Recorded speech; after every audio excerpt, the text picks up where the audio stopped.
På sociala medier läser vi kommentarer om och kring framförallt östeuropeiska aktörer som konkurrerar med oss på ett bedövande sätt. Kommentarerna speglar en oro inför den här konkurrensen. Men kan man alltid utgå från att utländsk konkurrens är illojal? Vi tog kontakt med en chaufför som precis som många andra är kritisk till bland annat de två litauiska företagen Vlantana och Girtekas sätt att driva sina verksamheter. För att han ska kunna själv se, ställa frågor och bilda sig en uppfattning följer vi med honom på studiebesök hos Girteka i Litauen. Det blir första gången media, litauisk media inräknat, får tillåtelse att komma in bakom kulisserna hos Girteka. Under 3 dagar ska vår chaufför få möjlighet att bilda sin egen uppfattning om deras verksamhet. Men innan vi reser ner till Litauen ska vi först träffa Litauens ambassadör, Eitvydas Bajarunas, här inne på hotellet i Helsingborg för att ställa honom lite redaktionella frågor om Litauen och om deras transportnäring.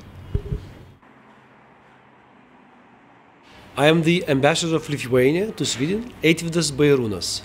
I am here for more than 4 years and based in Stockholm. As we can see, you are moving very fast in Lithuania. In 1990, you become independent. You become members of EU, NATO. You have Euro. So, after separating, what was the most difficult thing to deal with after the separation from Russia, and where are you going in this speed? You know, it's in general to be independent country it costs. You know, it's not free of charge. You are on your own, and you need to take care of energy, environment, and economic policy of your country. So, of course, becoming independent, we were forced to deal with all sorts of issues, which during this long period of occupation were dealt by Moscow. But when you are independent, it's big challenges, but also big opportunities, because most important, your people, Lithuanians, are masters of their land. So 25 years of independence meant that we established our country. We became recognized country in the international community, became member of UN and all other international organizations. But also we set our goals. And the initial goals of Lithuania back in the 90s were to be part of the Euro-Atlantic, what we called in broad, Euro-Atlantic community, transatlantic community, namely to become EU NATO members.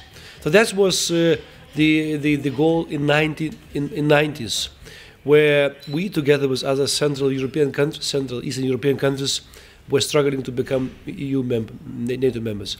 Now we are more than 10 years as a NATO EU members. As you mentioned, we are also part of the Schengen Eurozone.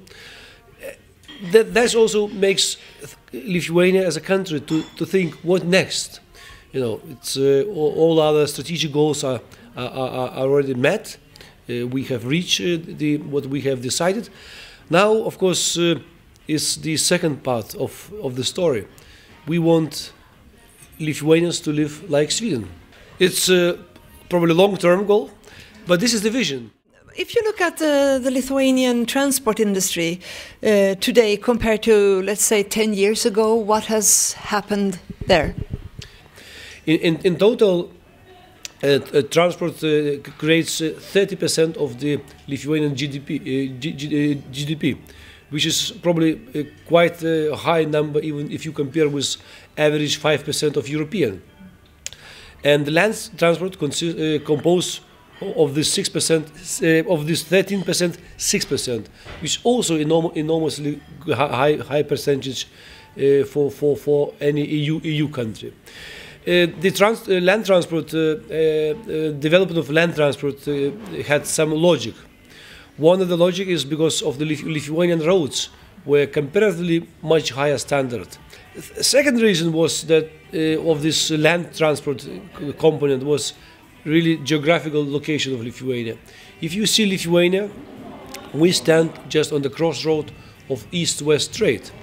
So to summarize, transport is a significant sector of Lithuania's economy.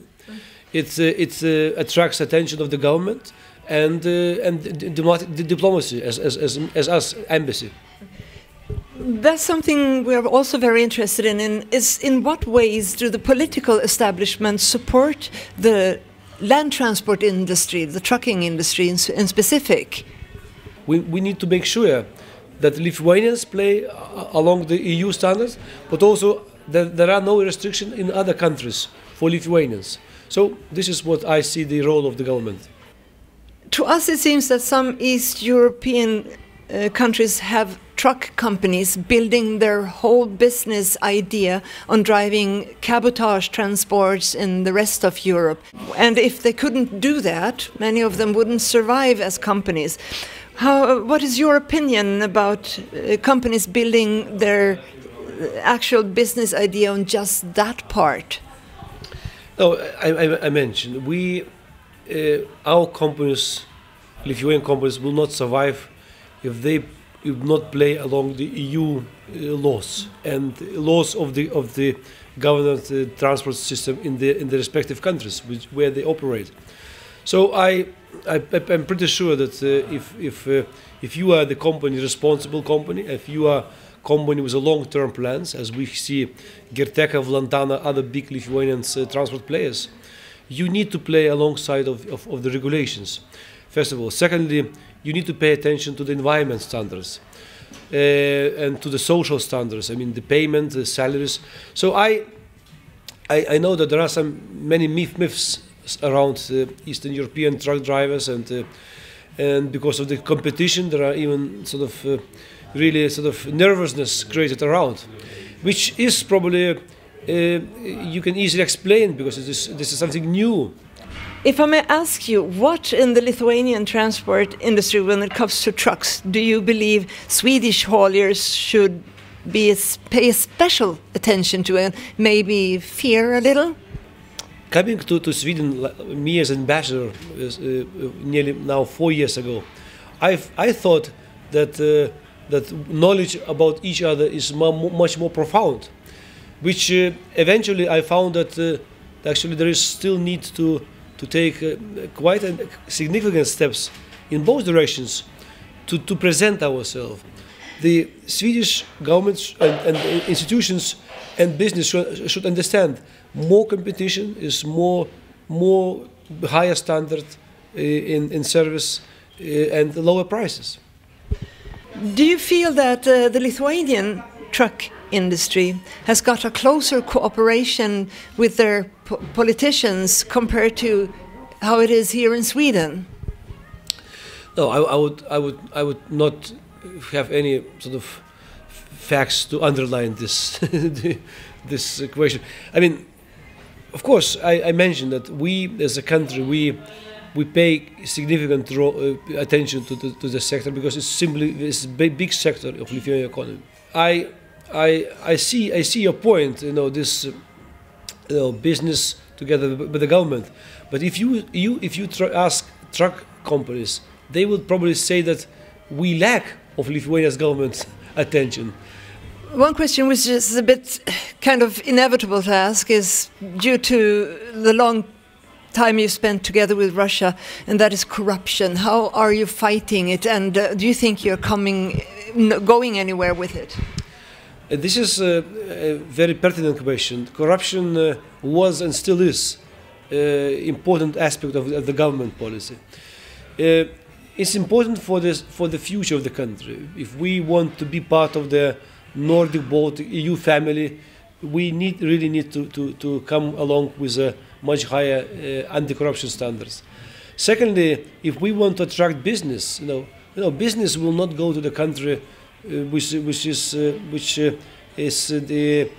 is known for the corruption.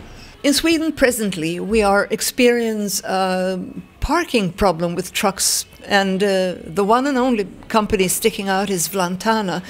We have had some communication, but as soon as we get them to move from one place, they end up in another place using parking lots as terminals where they put the trailers and things, and they're not always doing the right thing, paying and things like that.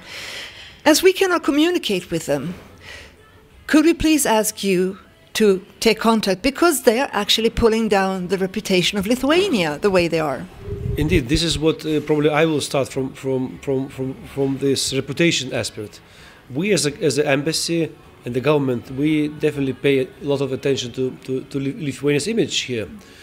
And for me as ambassador, to hear this remarks is not very pleasant. But my reaction is we will do whatever is possible in our situation. First of all, definitely I will talk with my authorities in Vilnius, because this is not good for Lithuania, and this doesn't good for Lithuania's transport sector, and this is definitely need to be taken care of. So I can look to this issue first of all. This is sorry to say first time I hear this, but I definitely take care of this issue and send strong signal back to Vilnius. See you. Thank you.